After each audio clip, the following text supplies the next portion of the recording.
আসসালামু আলাইকুম রাহমাতুল্লাহি ওয়া বারাকাতুহু। সুপ্রিয় সম্মানিত দর্শক ও শ্রোতা, আশা করি মহান রব্বুল আলামিনের দয়ায় আপনারা সকলেই ভালো আছেন। প্রিয় দর্শক, আজকে আমি এমন একটি দোয়ার কথা বলবো, সত্যি দোয়াটি আমাদের জন্য খুবই গুরুত্বপূর্ণ একটি দোয়া। প্রিয় দর্শক, যারা খুব বেশি কষ্টে ও বিপদে আছেন তারা এই দোয়াটি মাত্র একবার পড়ুন। ইনশাআল্লাহ আশা করি আপনার সমস্ত কষ্ট বিপদ আপদ দূর হয়ে যাবে। প্রিয় দর্শক, এই দোয়াটি শুধুমাত্র আপনার কষ্ট এবং দুঃখকে দূর করার জন্যই নয়, এই আমলটি করলে আপনি সমস্ত বিপদ আপদ থেকেও রক্ষা পাবেন।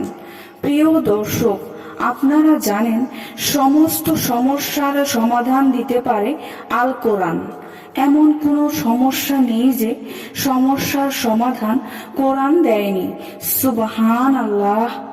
আল্লাহ তাআলা সকল সমস্যার সমাধান পবিত্র কোরআনের মধ্যেই রেখেছেন।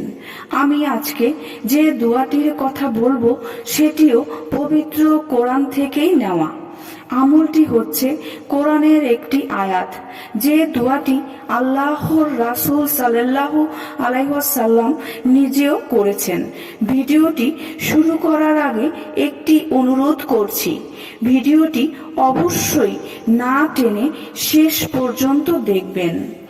মূল দোয়াটি বলার আগে নিয়ম কানুনগুলো অবশ্যই জানা দরকার, কারণ নিয়ম কানুন অনুযায়ী যদি দোয়া না করা হয় তাহলে সে দোয়া কবুল না হওয়ার সম্ভাবনাই বেশি।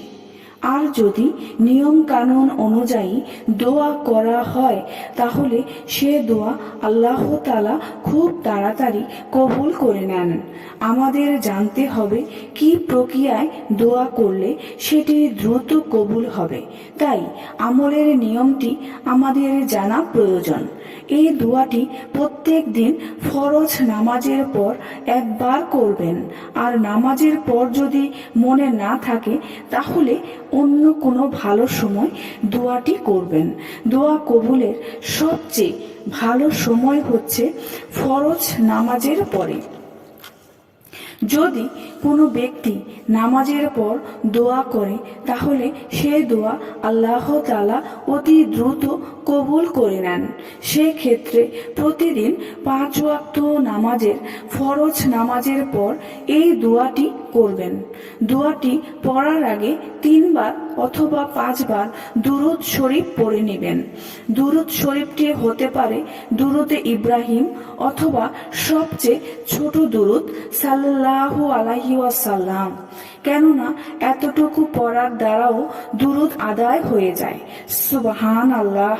দোয়া কবুলের অন্যতম সময়গুলোর মধ্যে একটি সময় হচ্ছে দুরূদ শরীফ পড়ার পর দোয়া করা, অর্থাৎ দুরূদ শরীফ পাঠ করার পর যদি কেউ দোয়া করে তাহলে মহান রব্বুল আলামিন সে দোয়াটি কবুল করে নেন।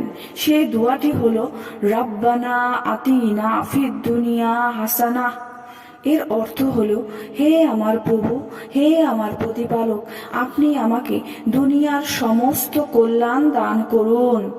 দোয়াটি খুব ছোট, আমরা অনেকেই জানি, কিন্তু এর অর্থ হয়তো আমাদের অনেকেরই মুখস্থ নেই। আপনি যদি একবার দিল থেকে মন থেকে অর্থটা অনুধাবন করে দোয়াটি পড়েন, 2 চোখের পানি ছেড়ে দিয়ে মনে মনে ভাবেন যে হে প্রভু, দুনিয়ার সমস্ত কল্যাণ তোমার কাছেই চাইছি, আর মুখে আরবিতে বলবেন রাব্বানা আতিনা ফিদ দুনিয়া হাসানা। হে আল্লাহ, দুনিয়ার সকল হাসানা আমাকে দান করুন। এর ফলে আল্লাহ তাআলা আপনার সকল কষ্ট দুঃখ দূর করে দিবেন ইনশাআল্লাহ, এবং সকল সুখ শান্তির ব্যবস্থা করে দিবে। দ্বিতীয় অংশে যেটি পড়বেন, ওয়াফিল আখিরাতি হাসানা ওয়াকিনা আযাবান নার। হে প্রভু, আপনি আখিরাতেও আমাদেরকে মুক্তি দান করুন এবং জাহান্নামের আগুন থেকে আমাদেরকে রক্ষা করুন। প্রিয় দর্শক, কেউ যদি দ্বিতীয় অংশ বাদ দিয়ে শুধু রাব্বানা আতিনা ফিদ দুনিয়া হাসানা এতটুকু দোয়া করতে চান, তাহলেও কিন্তু তার দোয়া আদায় হয়ে যাবে। অথবা চাইলে পুরো দোয়াটি পড়তে পারেন। আমরা বেশি বেশি এই দোয়াটি পাঠ করব। অবশ্যই আমরা এই দোয়াটি ইতিপূর্বেও পাঠ করেছি, কিন্তু তখন অর্থ হয়তো জানতাম না। যারা অর্থ জানি না তারা অর্থটা ভালোভাবে মুখস্থ করে দোয়াটি করব। তাহলেই আমার দিল থেকে দোয়াটা আল্লাহ রব্বুল আলামিনের আরশে পৌঁছে যাবে এবং রব্বুল আলামিন আমাকে মুসিবত এবং সংকট থেকে উদ্ধার করবেন ইনশাআল্লাহ। সুপ্রিয় সম্মানিত দর্শক ও শ্রোতা, আশা করি ভিডিওটি ভালো লেগেছে। ভিডিওটি যদি ভালো লেগে থাকে অবশ্যই চ্যানেলটি সাবস্ক্রাইব করবেন, লাইক করবেন, কমেন্ট করবেন এবং বেশি বেশি শেয়ার করে দিবেন। সবাই ভালো থাকবেন। আল্লাহ হাফেজ।